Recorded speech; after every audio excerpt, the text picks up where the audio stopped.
Okay, तो अभी हम नेक्स्ट पार्ट इक्विलिब्रियम का शुरू करने जा रहे हैं। The next part is ionic equilibria. क्या देखने वाले हैं हम? Ionic equilibria. Ionic equilibria. Okay, ionic equilibria. वैसे आप इसके टाइटल से समझ गए होंगे, आयन से रिलेटेड बात चल रही है। ओके, आयन से रिलेटेड बात चल रही है मतलब आयोनिक। ओके, जैसे हम उस रिएक्शन को यहां पर रिप्रेजेंट कर सकते हैं जो हमने आयन वाली फेरिक वाली देखा था, याद है आपको? Fe3 plus ion with HCN minus gives FeHCN yes 2 plus. याद है आपको? सो ये इक्विलिब्रियम स्टेज में है यहाँ पर, इसको भी आप आयोनिक इक्वेशन बोल सकते हैं। ठीक है, आयोनिक इक्विलिब्रिया। तो ionic equilibria actually deals with the equilibrium reaction in which reactant and product species they are in ionic state. वो आयोनिक स्टेट में होते हैं। इसके लिए अपने को बहुत सारी बेसिक चीज़ें भी यहाँ पर पढ़ना है। थोड़ा सा हम कुछ बेसिक में जाएंगे यहाँ पर, वैसे आपका सिलेबस का पार्ट भी है वो। ठीक है, चलिए। तो जहाँ पर आयंस फॉर्म होते हैं और इक्विलिब्रियम स्टेज में होते हैं तो they are, it is called ionic equilibria. Okay, तो आप ऐसा कई बार पढ़ते हैं कि अगर आपने सोडियम क्लोराइड लिया है तो it is a strong salt, या हम बोलेंगे it is a salt of strong acid and strong base. कुछ बेसिक चीजें बताऊंगा, इसलिए आप लोग थोड़ा ध्यान से देखने का।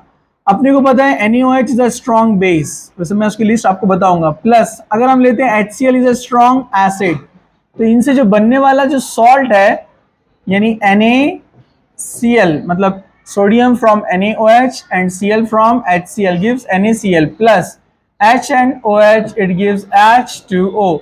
So it is the salt of strong acid and strong base, क्योंकि strong acid strong base से आया है।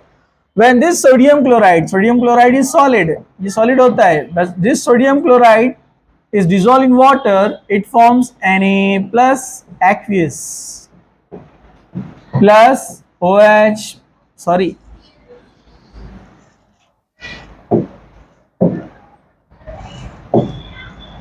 Cl माइनस, ये एक्वियस स्टेज में है। ये सॉलिड रहता है, इसको जब हम एक्वियस स्टेट में लेंगे तो ये आयनिक फॉर्म में चला जाता है। तो यहाँ पर आयन है, लेकिन यहाँ पर रिवर्सिबल नहीं है। सॉरी, रिवर्सिबल क्यों नहीं है? Because it is almost soluble. Almost soluble है, नियर टू कंप्लीशन। जितने NaCl लिया था उतने पूरे के पूरे डिसोसिएट हो गए। समझा आपको? ओके, वैसे ही अगर आप ओनली HCl लेते हैं, ओनली HCl आप लेते हैं तो it is a strong acid. HCl is a strong acid. Strong acid आप जानते हैं स्ट्रॉन्ग एसिड्स कौन कौन से होते हैं? बचपन से पढ़ रहे हैं आप। HCl, HBr, HI, H2SO4, HClO4 perchloric acid. तो these are the strong acids, nitric acid भी है। तो these are the strong acid and strong acid dissociate almost all, ये almost all dissociate हो जाते हैं। मतलब HCl अगर आपने पानी में डाला, मतलब एक्वियस मीडियम में इसको लिया, तो आपको मिलेंगे total H plus and Cl minus. No equilibrium sign, यहाँ पर कोई इक्विलिब्रियम आपको नहीं दिखेगा। इक्विलिब्रियम बताता है रिवर्स, यहाँ रिवर्स नहीं है। ऑलमोस्ट पूरे क्या हो गया यहाँ पर 100% डिसोसिएट। समझा आपको? तो वैसे ही अगर आप स्ट्रॉन्ग बेस लेते हैं, ये स्ट्रॉन्ग एसिड थे, अगर आप लेते हैं स्ट्रॉन्ग बेस, जैसे स्ट्रॉन्ग बेस के एग्जांपल हम ले सकते हैं फर्स्ट ग्रुप फैमिली जितनी भी है ना, उसके हाइड्रोक्साइड स्ट्रॉन्ग बेस है।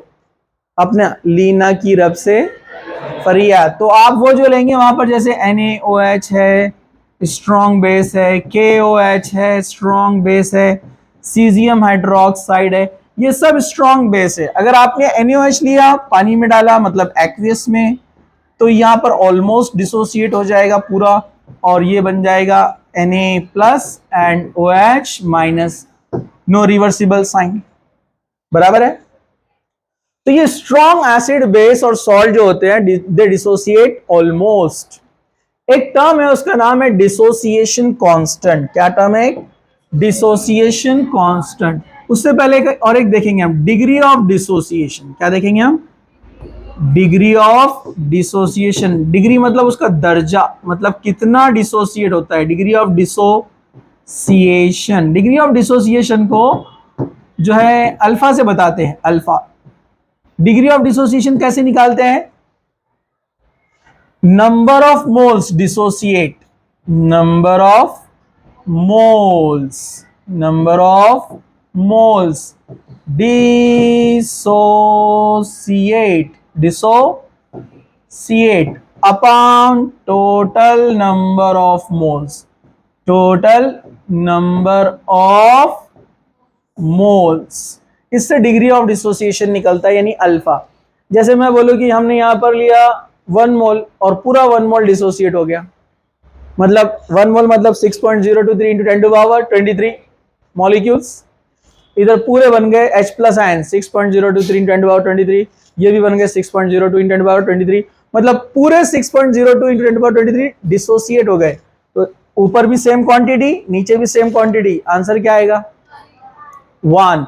तो अल्फा 1 होता है for strong acid, strong base, strong salt. समझा आपको? इसको बोलते हैं कंप्लीट डिसोसिएशन। ओके, लेकिन अगर हम किसी वीक एसिड या वीक बेस में जाते हैं, जैसे मैं यहां पर लिखता हूं कुछ वीक एसिड्स या बेसेस, ठीक है। जैसे वीक एसिड का एक एग्जांपल यहां लिखते हैं हम CH3COOH, एसिटिक एसिड। आपको पता है जितने कार्बोक्सिलिक एसिड है, मतलब ऑर्गेनिक एसिड है, इससे पहले जो मैंने बताया आपको वो कौन है? इनऑर्गेनिक एसिड, HCl, HBr, उसमें कार्बन नहीं है ना, तो उनको इनऑर्गेनिक एसिड बोलते हैं।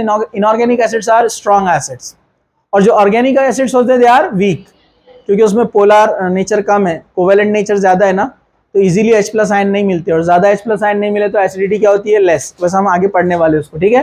तो ये वीक एसिड है, ऑर्गेनिक एसिड वीक होते हैं। अगर इनका आप डिसोसिएशन करने जाएंगे, इसको पानी में डालेंगे आप एक्वियस मीडियम, तो इसका डिसोसिएशन तैयार होता है कुछ इस तरह से, CH3COO minus and H plus, ये रिवर्सिबल जाता है। मतलब फॉर एग्जाम्पल अपना HCl 100% डिसोसिएट हो रहा है, तो ये बेचारा 5% ही डिसोसिएट होता है, या उससे भी लेस, ओनली 5%, मतलब 95% अनडिसोसिएटेड फॉर्म में होता है।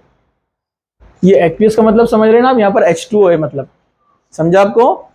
तो 95% अनडिसोसिएटेड फॉर्म में होता है, जो कि ब्रेक नहीं हुआ, क्योंकि उसके H प्लस आयन इजीली नहीं मिलते कोवेलेंट नेचर की वजह से। वाटर पोलर है, ये नॉन पोलर है। तो यहाँ पर जो है अपने को जो है बहुत ही कम आयंस मिलते हैं, and they also try to combine and give back to the CH3COH। जो डिसोसिएट है वो भी ट्राई करते हैं फिर से अनडिसोसिएटेड बनने के लिए, लेकिन कुछ मॉलिक्यूल डिसोसिएट होते हैं एट द सेम टाइम, कुछ मॉलिक्यूल डिसोसिएट, ये अनडिसोसिएट, ये डिसोसिएट, सिलसिला जारी रहेगा। इसको बोलते हैं इक्विलिब्रियम।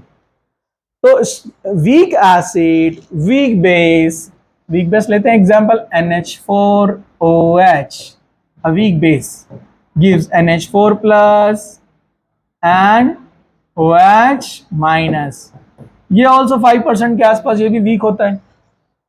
ये वीक बेस का एग्जांपल हो गया, वीक बेस।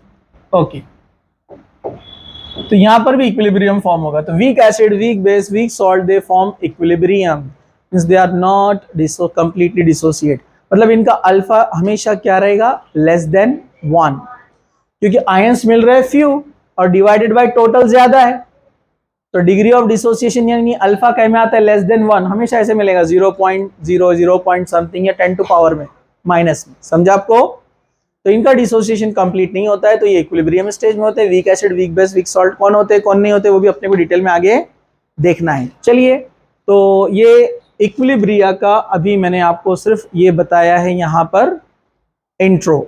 अभी हम उसके कुछ छोटे छोटे थ्योरीज यहाँ पर पढ़ने वाले हैं।